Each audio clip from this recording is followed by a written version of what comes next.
Assalamualaikum warahmatullahi wabarakatuh. Perkenalkan, nama saya Hartina, NIM 18042140.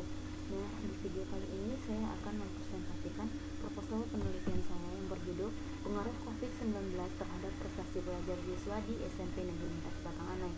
Untuk latar belakangnya, yang pertama yaitu pada masa pandemi ini mengharuskan pemerintah untuk mengeluarkan kebijakan yang dari masa ke masa itu berbeda, yaitu berawal dari istilah social distancing, kemudian physical distancing, dan dilanjutkan dengan PSBB atau pembatasan sosial berskala besar.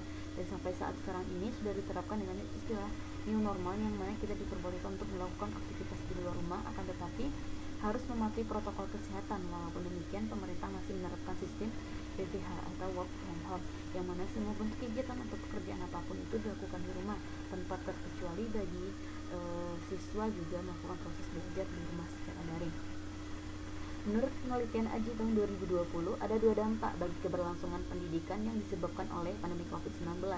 Yang pertama yaitu dampak jangka pendek, pelaksanaan pengajaran berlangsung dengan cara online, yang mana proses ini berjalan pada skala yang belum pernah terukur dan teruji, sebab belum pernah terjadi sebelumnya. Dan ini akan menjadi problem psikologis anak-anak peserta didik yang terbiasa belajar bertatap muka langsung dengan guru-guru mereka. Kedua, dampak pendidikan dari sisi waktu jangka panjang adalah aspek keadilan dan peningkatan ketidaksetaraan antar kelompok masyarakat dan antar daerah di Indonesia. Keberlangsungan pendidikan tentunya sangat berkaitan dengan prestasi belajar siswa. Oleh karena itu, permasalahan pendidikan yang terjadi pada masa pandemi COVID ini membuat penulis tertarik untuk meneliti sebuah kasus dengan judul Pengaruh COVID-19 terhadap prestasi belajar siswa di SMP Negeri 4 Batanganai.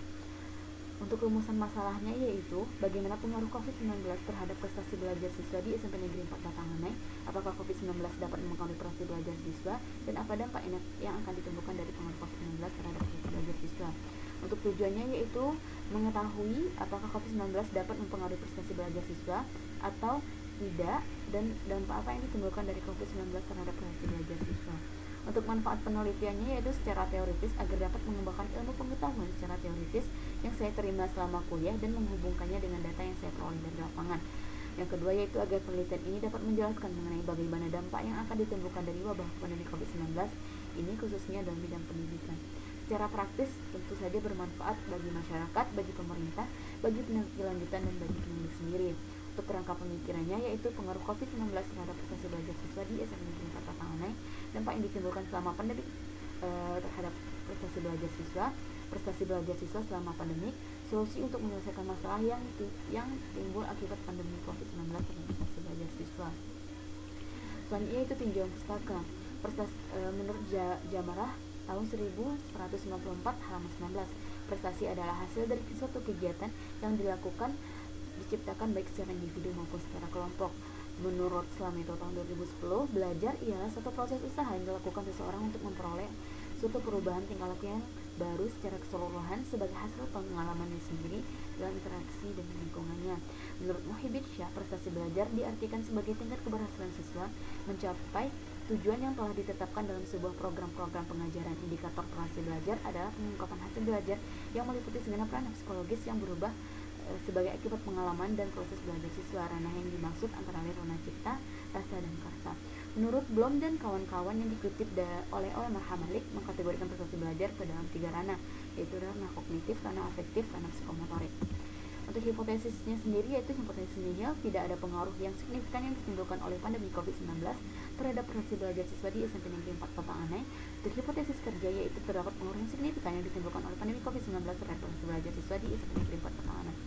Untuk instrumen penelitian sendiri yaitu analisis instrumen. Sebelum instrumen ini digunakan untuk mengumpulkan data, instrumen tersebut harus benar-benar sudah teruji keandalannya. Validitas dan reliabilitas merupakan 2 persyaratan pokok yang harus diuji coba peneliti terhadap instrumennya. Suharsini, Arikunto, 2006, halaman 167.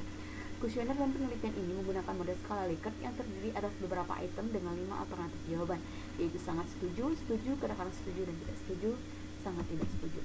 Untuk uji validitasnya yaitu metode yang digunakan dalam uji validitas adalah korelasi product moment person atau metode korelasi. Instrumen penelitian dikatakan valid apabila jika memiliki faktor loading besar dari 0,4. Untuk uji reliabilitas hasil ukur dapat dilakukan dengan melihat nilai Krobach alpha. Penelitian ini dikatakan reliable jika memberi nilai Krobach alpha besar dari 0,7. Untuk teknik pengumpulan dan pengolahan data yaitu penyajian data berupa tabel satu arah dan grafik data, melanjutkan dengan deskripsi dan ukuran data kuantitatif. Pertama, ukuran pemusatan data yaitu min, median, dan modus. Kedua, ukuran penyebaran data yaitu rentang, varian, dan simpang baku. Dan untuk pengujian hipotesis menggunakan analisis zona atau produk momen dengan rumus rho n sigma xy dikurang sigma x dikurang sigma y dibagi akar dari n sigma x kuadrat dikurang sigma x dikuadratkan akar dari n sigma y kuadrat dikurang sigma y dikuadratkan. Untuk metode penelitian, populasi dan sampel. Populasi dalam penelitian ini adalah seluruh siswa SMP Negeri 4 Batanganai, sedangkan sampelnya adalah siswa kelas 89 SMP Negeri 4 Batanganai. Teknik pengambilan sampel yaitu teknik pengambilan sampel dalam penelitian ini menggunakan non-probability sampling. Sampel tidak acak, sampel diambil atas dasar accidental sampling, sampel tidak sengaja untuk memenuhi keperluan penelitian ini.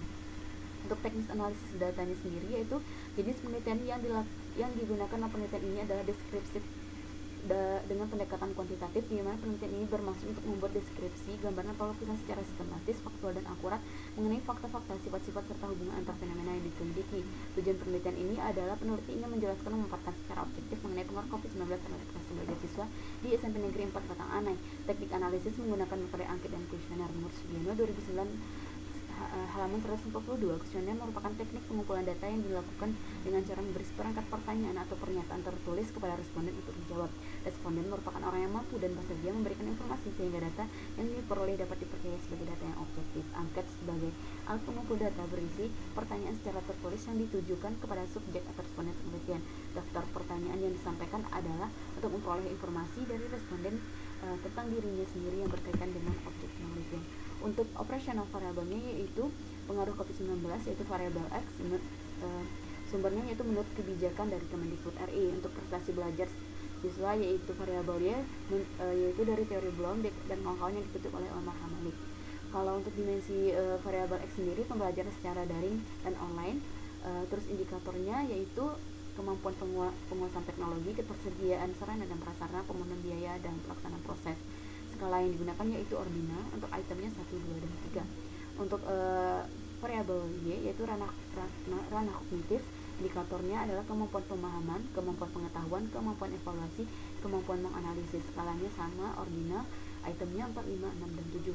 Selanjutnya itu ranah afektif, kemauan belajar, etika, indikatornya itu kemauan belajar, etika dalam belajar.